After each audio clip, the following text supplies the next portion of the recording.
The Norwich State Hospital for the Mentally Insane was built in Preston, Connecticut in 1904. The hospital housed patients suffering from everything from mental illness and tuberculosis to chemical dependency and violent tendencies. The hospital even housed criminally insane patients charged with murder and rape. People claim to have heard intense screams that seem to have come from humans and non-humans alike, as well as footsteps and the voices of children. Lights, shadows, and mists have been experienced. Wheelchairs and gurneys have been witnessed in motion, and human faces have even been seen in broken windows.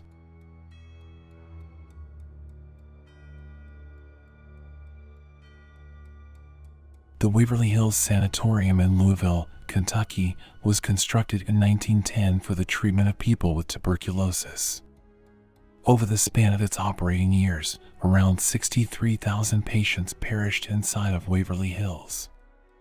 This sanatorium also has a special tunnel that was built for the express purpose of moving materials like dead bodies out of the building and down the hill it sits atop.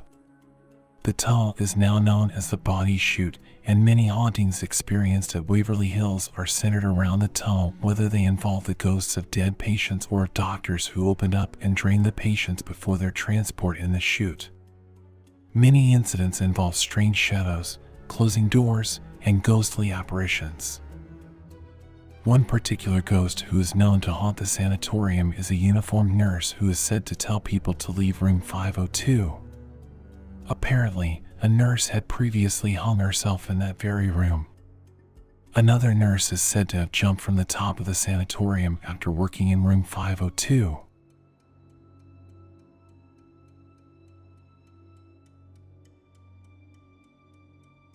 Penn Asylum in Pennsylvania was opened in the early 20th century as a home for mentally disabled children. It was overcrowded, scantily staffed, and poorly funded by the government, which led to overworked and desperate staff members practicing cruel punishments. Children were drugged, chained to their beds, and isolated for extended amounts of time. A reporter revealed the horrors of the asylum in 1968, and it was shut down a few years later. Though it is currently run as a haunted house attraction, previous caretakers of the property claim that the place is haunted by upset spirits. Some reports include the sound of footsteps, empty rooms emitting piercing screams, and slamming doors. Investigators of the property have experienced negative paranormal activity that may be linked to poltergeists, such as being touched or shoved and having objects thrown at them. One investigator was even scratched by an entity.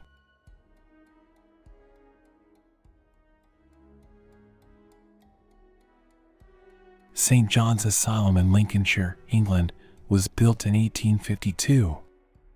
Because of the way staff mistreated the patients and the painful procedures they administered, like electroshock therapy, it is not surprising that many patients are believed to have committed suicide there. A well-known story is that a patient hung himself at the top of a particular set of stairs within the asylum. Loud screams have been heard within the remains of the asylum, and fires have been seen from the windows. A nearby pub has even reported seeing the ghosts of nurses and patients roaming about.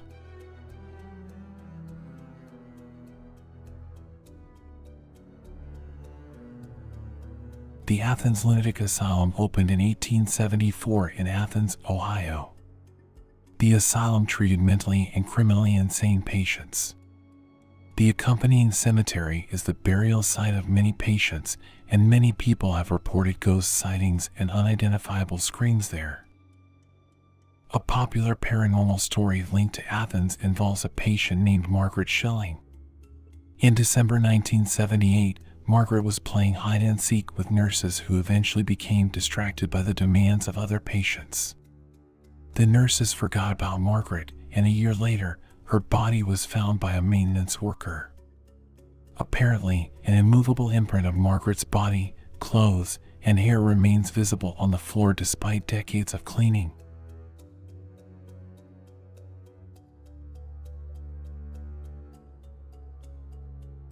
In 1880, the Buffalo State Asylum opened in New York. This facility's treatment of the mentally insane was comprised almost entirely of terrifying experiments, including but not limited to cutting open patients' heads to isolate sections of their brains, electroshock therapy, and placing patients in tubs of water for extended amounts of time. Most of the documented ghost activity there involves sounds, not sights. A frequently reported sound is that of a blood-curdling scream that travels from the end room of each wing, though nothing is ever found upon investigation of these screams.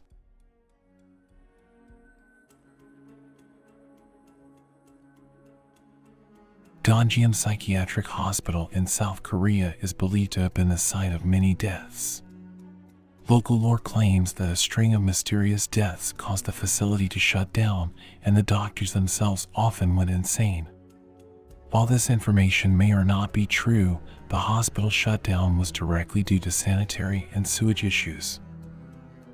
Unwelcome trespassers and paranormal investigators have claimed to encounter bloody scratches and the sight of glass shards being hurled across rooms and hallways. Shadows have been seen, and voices, moans, and screams have been heard throughout the dilapidated building.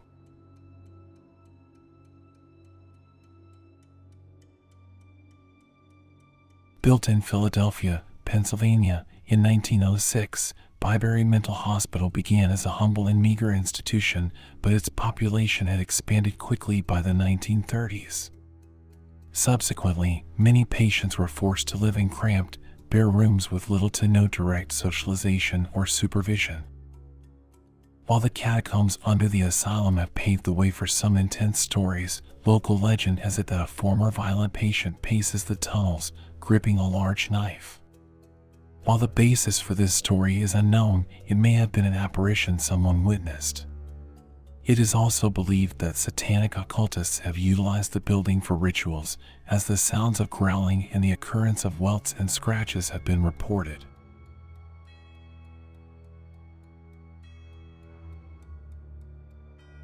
The Trans-Allegheny Lunatic Asylum in Weston, West Virginia, admitted its first patients in 1864. The asylum considered shock treatment and cage confinement to be normal practices. Ice pick lobotomies, which involved a prong device being shoved through the eye socket and into the brain, were also a preferred method of treatment at the asylum.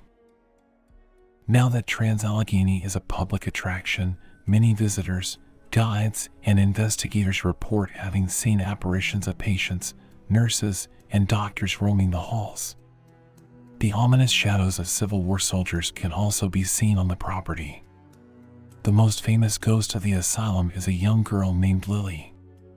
She politely makes herself known to people by interacting with several toys in a paint-peeled room specifically dedicated to her. However, Lily isn't the only child ghost at Trans-Allegheny. There have been many reports of children haunting the upper floors, trailing behind people around the building, and sometimes even following them home.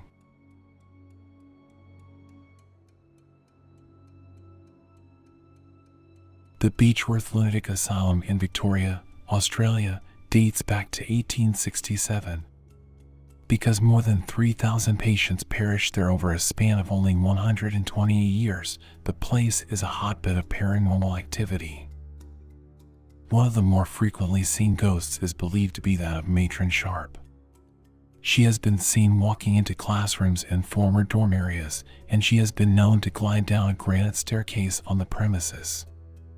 Legend has it that Sharp was uncharacteristically compassionate toward patients at Beechworth, and even after her passing, she could be spotted giving them comfort.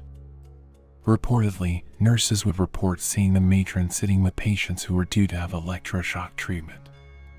Those who say they've witnessed this say the room was icy cold, but her presence was comforting.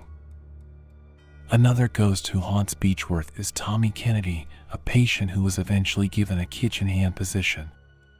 Tommy perished in the kitchen, which is now a space called the Bijou Theater. People claim to feel someone pulling their clothes or poking their ribs within this theater, and Tommy is believed to be the culprit. A more frightening haunt is that of a patient who disappeared and was found several weeks later in a tree. Max, the resident dog at the time, was discovered chewing on a leg near the entrance to the grounds. It was here that the lost patient was found decomposed so badly that his leg had fallen off. The ghost of this patient is known to be seen haunting the asylum entrance early in the morning.